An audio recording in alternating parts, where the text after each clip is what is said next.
when you were taking physical science, you learned some things about the structure of the atom. And at the very center of the atom, what is that called? Nucleus. Okay, so you got a nucleus. It's in the center of the atom.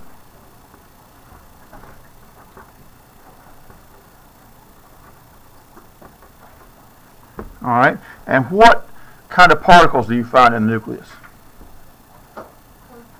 Protons and neutrons. Okay, protons and neutrons are found in the nucleus.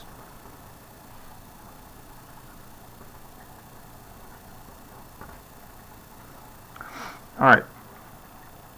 Now, just to kind of give you an idea of the shape of the atom, most of the atom is empty space. Okay? If a typical relatively small atom were the size of Dorman High School, would you say this is a large high school? Pretty big high school. So if the, let's see now, you got the nucleus, and what is this area around the nucleus called? Huh? What's the area around the nucleus called? All this area around the nucleus, what's it called? Electron cloud. This is all part of the electron cloud out here. Okay? If the outer edges of this electron cloud reach to the outer doors of Dorman High School, let's see, on this end of the building, they'll be out there beyond the arena and the practice gym, right? Outside the weight room. Okay, on that end, it's outside the what? What's on the other end of the building? Band room, orchestra room. Okay, so the outer edges, way out here on the outer edges, reach that far. The nucleus would be the size of a marble at the front desk.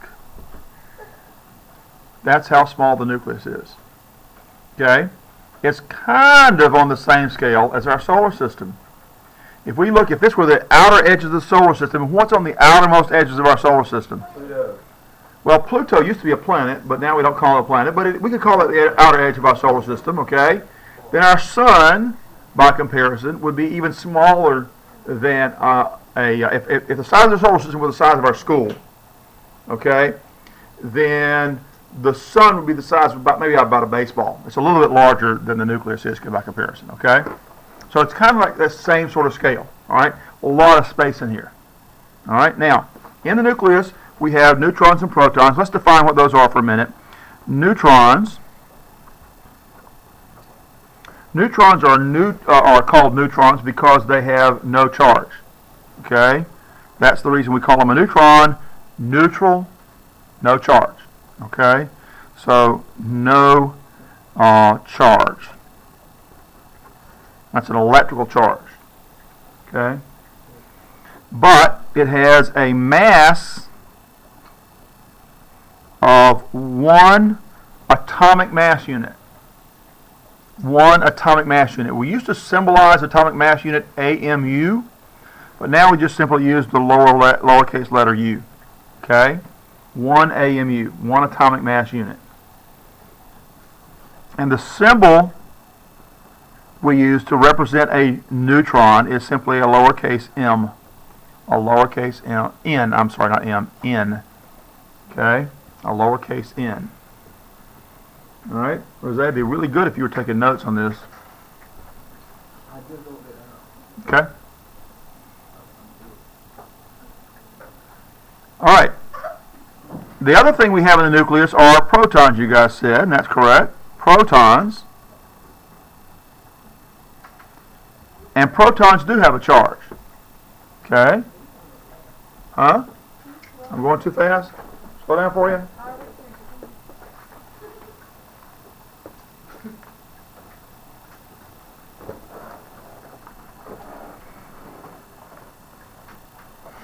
What kind of charge does a proton have? Positive charge. Okay? Positive charge. What symbol do we use for a positive charge? Plus sign. Has a positive charge. And what would be its mass? Anybody know what its mass is? No, it's 1. It's still a mass of 1. Okay, so the mass is the same as that of a neutron. 1 what? What's the unit of measurement? Atomic mass unit, which the symbol for that is U. Okay, good. All right. But we have a different symbol for a proton. Obviously, we don't want to use the same symbol as a neutron, but know what it is. So we're going to use the symbol P, but because it has a plus charge, we're also going to put this superscript plus sign on it. Okay? Lowercase p with a plus sign. All right? Now, that's the nucleus. So that's this part right here in the middle of everything. Okay? So all this stuff in the nucleus, neutrons, protons, they're all there in the center. Okay? Now, we are going to learn some things about behavior in the nucleus and stuff in this unit, but most of what we're going to deal with is the stuff around that, the electron cloud. I know you guys learned a lot about the electron cloud in physical science. I have a question. Okay? What's your question? That neutron or whatever. Uh-huh. Is that supposed to be negative or? No, that's just a dash showing the symbol for a neutron is just N. Okay. Okay? And the symbol for proton is just P+. Okay?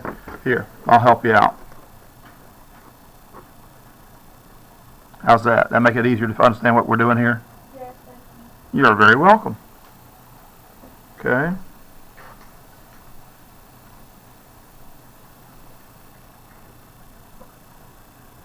All right. So can anybody tell me about how electrons are arranged? Anything at all you remember from physical science? Yeah. Okay. Is it like 2, 5? Well, not 2, 5, but 2 something. Not 2, 4. 7. Not 2, 7. 2, 8. Okay. But where do we put those 2 and 8 electrons? The 2 goes on the first and All right. So we have a ring. Now that ring, that's what you often think about. It's a ring, right? It's not a ring. It's really a sphere. Now, what's the difference between a ring and a sphere? A sphere is 3D. Okay, it's like a ball. Okay. Now, can I make a ball out of this paper? I could if I wadded it up, maybe. Okay, but that's really not what we're trying to do. Okay. All right. So, so we represent it as a ring, but it's not really a ring. Okay, it's a sphere. It's supposed to represent where the electrons are within this spherical space around the nucleus. Okay, and then there are 2 electrons. A maximum of 2 electrons. A maximum of 2 electrons that can exist on that inner ring. That might just be 1 electron, but it can be a maximum of 2. Okay? So then the circles here in our drawing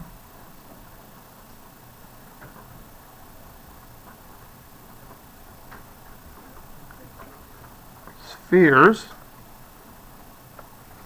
and these spheres are electron energy levels.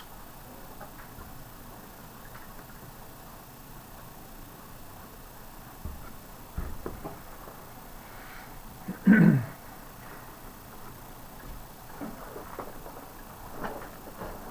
like most eels, they're pretty slippery. That's a joke. There's no slipperiness in an electron energy level. Okay. What now? Yes, very good. Very good. This is the Bohr model of the atom. Okay, this is the Bohr model. Now, the Bohr model, it's B-O-H-R, the Bohr model. Okay? And Niels Bohr was a scientist who lived right around the turn of the 18th to 19th centuries, okay? Before World War I, okay? And he was a physicist. And he was studying light emitted from a hydrogen atom, or from hydrogen atoms, much like we were looking in our illustration earlier where we put some, this is, by the way, this is boron in here. I have boron that's in this flame that's turning green, okay? But he was looking at hydrogen. And he took that hydrogen and split out the different wavelengths of light using a prism. You know what a prism is? Yeah. You've seen that demonstration with that where you see a rainbow? Okay. And in fact, a rainbow, after a rainstorm, forms a rainbow for much the same reason. The little droplets of light split out those different colors. So he was looking at that, and he realized that there's a mathematical relationship between those different wavelengths of light that he saw.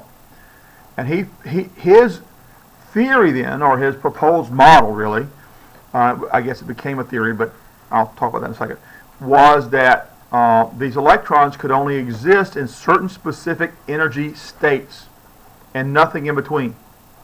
Okay? And so that is known as a quantum model. Okay? A quantum model. So a quanta means a specific energy level here or here, but nothing in between. Okay?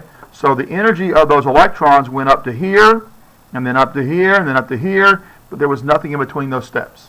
Okay? It's kind of like going up the steps out here, from up here on the second floor, only they're not all the same size. The first size step is really, really big, the next step is smaller, and the next is smaller, and so forth. Anybody here play a brass instrument? No brass instruments? Trumpets, trombones, tubas? No? Okay. Well, never mind then. That was an illustration I was going to give you, but anybody know what an overtone is? None of that either. All right. No musicians in here. Well, I probably some musicians, but you never heard that. That's fine. Okay. So this is all related to the Bohr model. All right. Now, it turns out that he was wrong about a lot of things, but the basic idea behind this quantum theory is sound and is still, it's still there today. I mean, we still look at the behavior of these little tiny particles, atoms, electrons, and so forth, using this quantum model. Okay? Or quantum theory, really. All right. So in the first electron energy level, slippery eel, we can have a maximum of two electrons. That's all. Once you reach 2, you're done. Okay?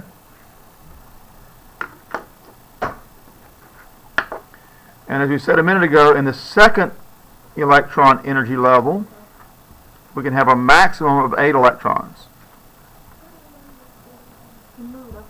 Sure.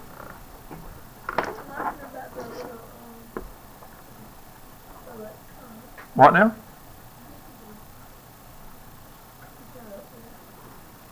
So here's our second Bohr model energy level. And I'm going to put 8 electrons on there, okay? Now I can have less than 8, all right? But the maximum number of electrons I can have in that energy level is 8. So here's 1, 2, 3, 4, 5, 6, 7, 8. Okay? Now things get kind of funky when you get to this third level. Anybody remember what the maximum number is you can have in the third level? It's not 16. It's 18. But hold on, don't write it down yet, because here's the thing, it's kind of funky, all right? So the third energy level, electron energy level, okay? All right. 8, 18, 32. Okay, we'll get to that. Don't write it down yet. I'm going to tell you about this, okay? Because this is important. We're going to learn about all the sublevels and things in chemistry, and it's important to understand how that works in order to figure out why we can do it this way, okay? So, 8 electrons is still the max if that is the outermost level.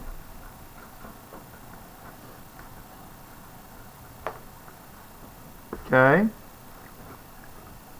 But it can have 18 electrons if it is an inner electron energy level. Okay?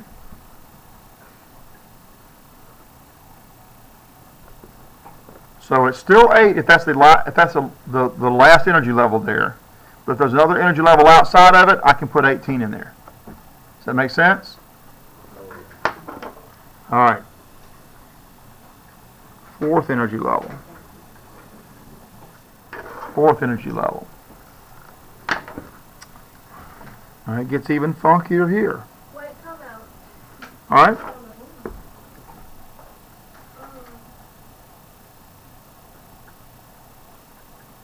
So, okay. Why is there a fourth energy level? Well, this is 1, 2, 3. Get up to 4 now. Actually, there are 7 of them. So why not just keep the third one 8 and then just do the fourth level 18? Because that's not the way they actually work. That's what that's the way you learned it in physical science. But now we're in chemistry. We're going to step it up a bit, right? We're going to learn a little more. Because, you got the physical science stuff as a foundation. We're going to add on to the foundation. We're going to build on that foundation. Make the building higher. Okay? Build on your knowledge.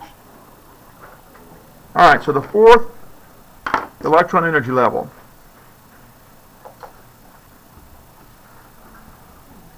All right, in the fourth energy level, 8 electrons is the maximum number of electrons if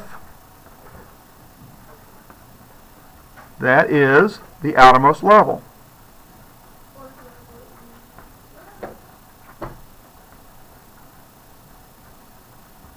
Okay.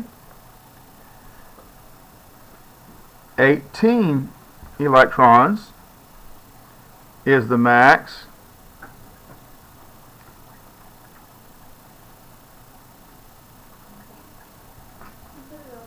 if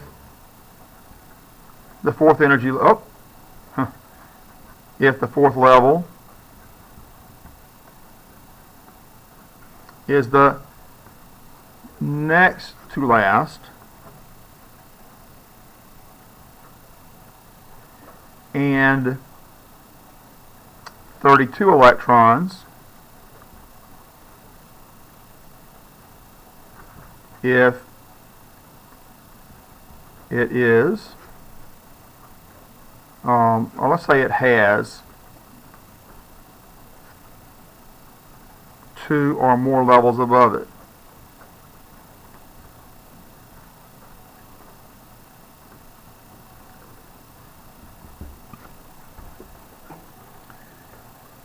So we're getting kind of complex here, aren't we? Okay? Getting a little bit harder and harder to keep up with all this. So we need a way of kind of making sense out of it.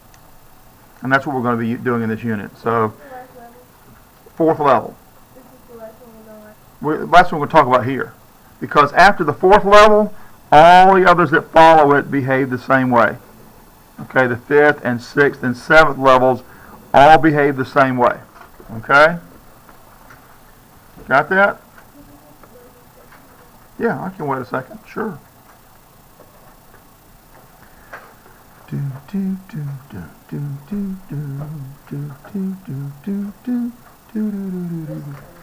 Yes. Did you ever have a mullet? Did I have a mullet? Did you have The haircut? No, there's a fish, the mullet, right? No. You know that? I love mullet, the fish, but no, I never had a mullet haircut, no. Did you ever have a Jerry curl? Oh, what? A Jerry curl? I never tried to have a Jerry curl. When I was in junior high school, I actually had a curl that sometimes did that, but that was only because it just happened. Oh. What does this have to do with physical science? Not a thing. Not a thing. I don't know why she's asking. She's completely off into some other class somewhere, in some other building maybe. I don't know. Oh, okay. So she's taking cosmetology at RD. Is that the deal? Oh, no. No. All right. I just want to know. You just look like you had a mullet. Like I had a mullet? Why would you say that? Because you look like you had a mullet. Where do you get that from? How? No, I had long hair and I had a beard, but I didn't have a mullet. All right.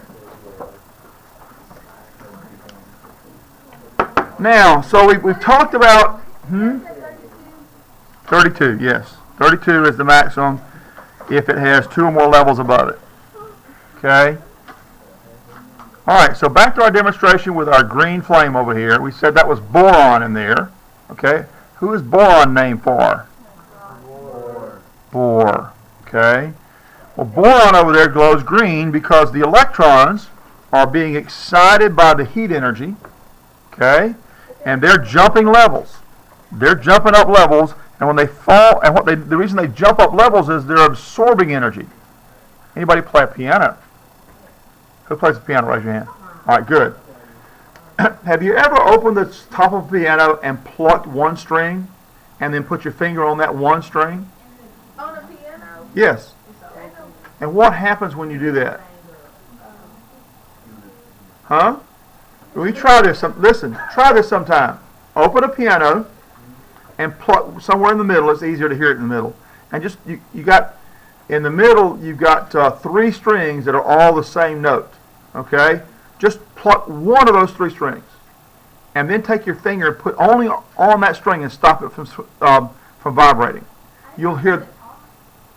Yeah. Well, no, I'm talking about a piano, but it works on a guitar too. I'll talk about that in a minute. Okay. If you pluck that string and then dampen that string, you'll hear those other 2 strings on that same note that'll continue to vibrate. You can hear the note from those other 2 strings. Now, it's also, if you dampen all 3 of those strings, you'll still hear a note in there if you really, really listen. Because those 3 strings right there are causing other strings that aren't even on the same note to vibrate. Okay? And that's what happened with the guitar. With a guitar, you can pluck one string, and if you have another string near it that happens to be on a third above it or a fifth above it, how many of you know what a third or a fifth means?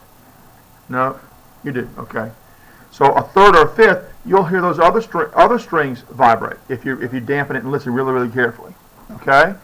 Because because the vibrations all kind of, let's see, they affect each other. All right, I don't want to get too complex here. Well, what happens here is these electrons can jump 1 level or 2 levels or 3 levels, and they can fall back down 1 level, 2 levels, or 3 levels. Okay? And one of those level jumps, and actually there's sub-levels within there too, gives us that green color over here you see in the flame. So when it falls back down, it's absorbing energy from the heat, and it falls back down and it gives off photons. Now photons are little packets of light. I mean, ever heard the term photon before? Anybody here a Star Trek fan? You are? So what's a photon torpedo? Well, now you're not a Star Trek fan if you don't know what a photon torpedo is. Okay. So how many know what a laser is? All right. A laser is simply light of all exactly the same wavelength. That's what a laser is. Okay. The scientist who first invented that whole process, he didn't invent a laser. He invented something called a maser, which is like a laser, only a laser is visible light. A maser is microwave light. Okay. And he lived in Greenville. He grew up in Greenville. Went to Furman University. The science building over there is named after him. And there's a display of his work and him in the State Science Museum. Okay? So just so you know, there's a little tie in here locally. All right? So they took that whole process and made all that work to make something called now called a laser. All right. So now we're going to talk about some things in the electron cloud here. Okay? We're going to do the electron cloud. And so what do we find in the electron cloud? Electrons. That's all that's there. And most of it's space, and we talked about how big that space is. Okay? So the electron cloud is all electrons, and they are located around the nucleus.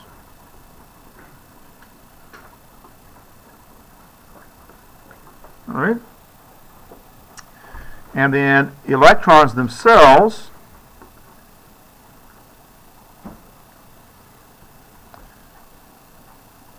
they have a what kind of charge? Negative charge. Wow, you guys are doing great. Somebody did a really good job with you in physical science. All right, a negative charge. how about their mass?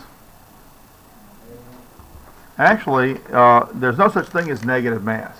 Okay.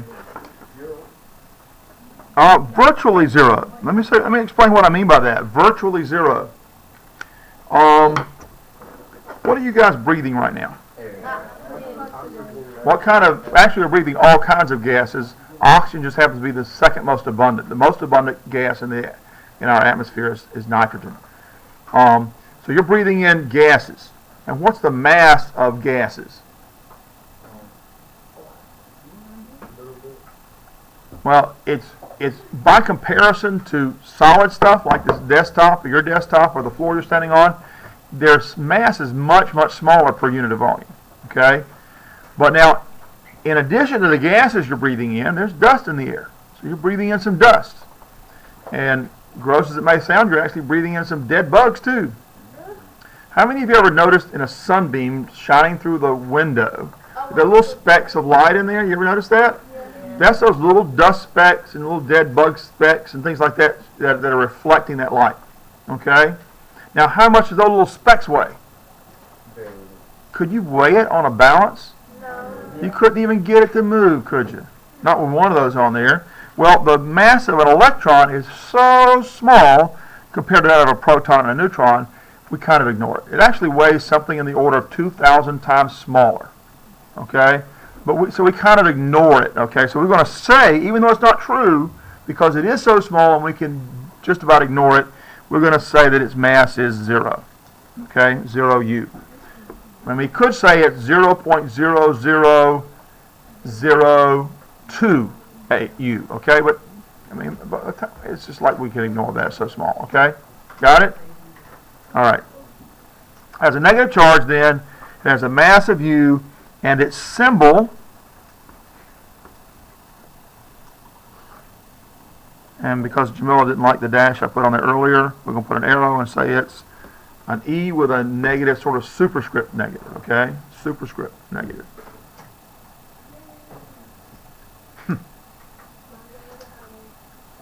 You're way the highway. Well, now, I don't know about that. You know, I try to give you what you need, right? I try to. All right, now, this is, for right, we're going to come back to the structure of the atom or the electron cloud, and we're going to learn about some of the things in the nucleus, some of the electron cloud later. We'll kind of leave this off for a minute. We're going to go to periodic, the arrangement of the periodic table first. But before I leave that, just before I leave that, I want to leave you with this information, okay? Because inside these primary energy levels, these electron energy levels, there are other energy levels. They're called sublevels. So inside these electron energy levels, these primary energy levels, there are sublevels and something called orbitals. Orbitals. Just before school started this year, they had a big announcement about something they discovered in a huge device that's buried underground in France. They discovered evidence of, anybody know what it was? What? Not aliens, no. The Higgs Boson. Now, I know if you don't know what that is, it's fine. Okay. Higgs Boson. What is that? Well, an electron is a boson. Okay? And it's an elementary particle, even that, like protons and neutrons, they're made up of smaller particles inside. Different kinds of bosons. Okay? Well, the reason I was getting to that is all bosons have the ability to communicate with each other. Okay? Every boson has the ability, I shouldn't say every one, most of them have the ability, one boson has the ability to communicate with one other boson. And they're intertwined. And that goes to something called string theory. You ever heard about string theory? No. Oh, okay. Well, there you go. All right. So electrons actually communicate with each other even though they don't touch. And here's something cool about bosons. They can be here in space and disappear and appear here without going in between. It's like they disappear out of our universe and reappear somewhere else. Really cool stuff. Okay. All right, so now we're going to go to arrangement of the periodic table, okay?